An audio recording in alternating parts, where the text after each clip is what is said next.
इस वीडियो में हम देखेंगे कि 5 times x minus 5 is equal to 30 को हम कैसे सॉल्व करेंगे। तो देखें 5 जो है वो इस पूरी एक्सप्रेशन से यानी कि x माइनस 5 जो ब्रैकेट में लिखा हुआ है इससे मल्टीप्लाई हो रहा है। तो हम क्या करेंगे, इस 5 को ले जाके वहाँ डिवाइड कर देंगे। तो ये हो जाएगा x माइनस 5 अपनी जगह पे रहेगा और ये वाला जो 5 जो मल्टीप्लाई हो रहा है ये जाके 30 से डिवाइड हो जाएगा। तो 5 वन ज़ा 5 और 5 सिक्स ज़ा 30। तो हमारे पास आएगा x minus 5 is equal to 6। अब ये -5 जो है ये उधर जाके प्लस हो जाएगा, तो ये हो जाएगा 6 + 5। तो x की वैल्यू क्या आ जाएगी, 6 + 5 यानी कि 11 आ जाएगी। अब देखें अगर हमारे पास ये इक्वेशन ऐसे होती कि 5x - 5 इज इक्वल टू 30, तो हम क्या करते, अब हम 5 को ले जाके वहाँ डिवाइड नहीं कर देंगे।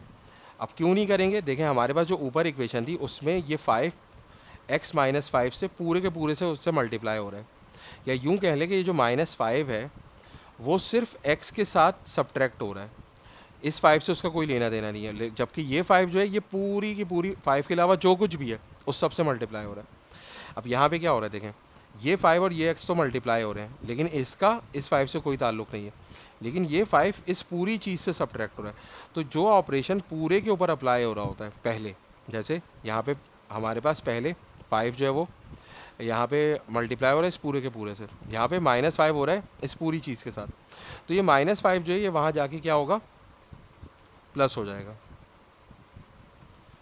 तो -5 वहाँ जाके प्लस हो गया, तो 5x इज इक्वल टू 35 हो गया। अब जो है क्या होगा, ये ये 5 जो है मल्टीप्लाई हो रहा है तो दूसरी साइड पे जाके डिवाइड हो जाएगा और हमारे पास आंसर क्या आएगा, 5 वन ज़ा 5 और 5 सेवन ज़ा 35। तो 7 आंसर आ रहा है।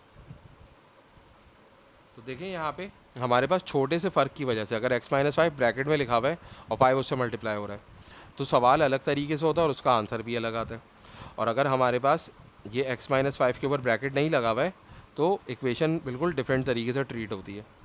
अब देखें इसी क्वेश्चन को करने का एक और तरीका भी होता है कि हम ये करते हैं कि 5x - 5 इज इक्वल टू 30 है, तो हम क्या करें कि इसको पहले मल्टीप्लाई कर दें। 5x माइनस और 5 मल्टीप्लाई होगा तो क्या हो जाएगा, ये हो जाएगा 25 और फिर यहाँ पे आ जाएगा 30। तो 5x और ये -25 जाके क्या होगा, वहाँ जाके प्लस हो जाएगा, तो 30 + 25 हो जाएगा। तो ये हो जाएगा 5x इज इक्वल टू और 30 + 25 ये क्या हो जाएगा, 55 हो जाएगा। अब 5x से मल्टीप्लाई हो रहा है तो ये 5 जाके वहाँ डिवाइड होगा, तो 55/5 हो जाएगा और x की वैल्यू क्या हो जाएगी, 5 वन ज़ा 5 और 5 11 ज़ा 55, तो 11 आंसर आएगा। तो देखें इस तरह सॉल्व करने से थोड़ा सा हमने डिफरेंट तरीका यूज़ किया तो भी हमारे पास सेम आंसर आ रहा है। तो लेकिन इन दोनों में क्या फ़र्क है, यहाँ पे हमने दो ऑपरेशन अप्लाई किए थे, एक तो हमने डिवाइड किया था और दूसरा प्लस किया था। यहाँ डिवीजन हो रही है और यहाँ देखें प्लस हो रहा है। यहाँ पे हमने दो ऑपरेशन किए कि पहले हमने मल्टीप्लाई किया, यहाँ पे 5 से दोनों को मल्टीप्लाई किया, फिर ये माइनस उधर जाके प्लस हुआ तो ये दूसरा ऑपरेशन हुआ। पहले मल्टीप्लिकेशन हुई, फिर एडिशन हुई और फिर यहाँ पे डिवीजन हुई। तो यहाँ पे 3 ऑपरेशन अप्लाई हो रहे हैं। तो ये हमारी मर्ज़ी होती है कि हम चाहे इस तरह करें या इस तरह करें। तो इस तरीके से हम लीनियर इक्वेशन को सॉल्व करते हैं।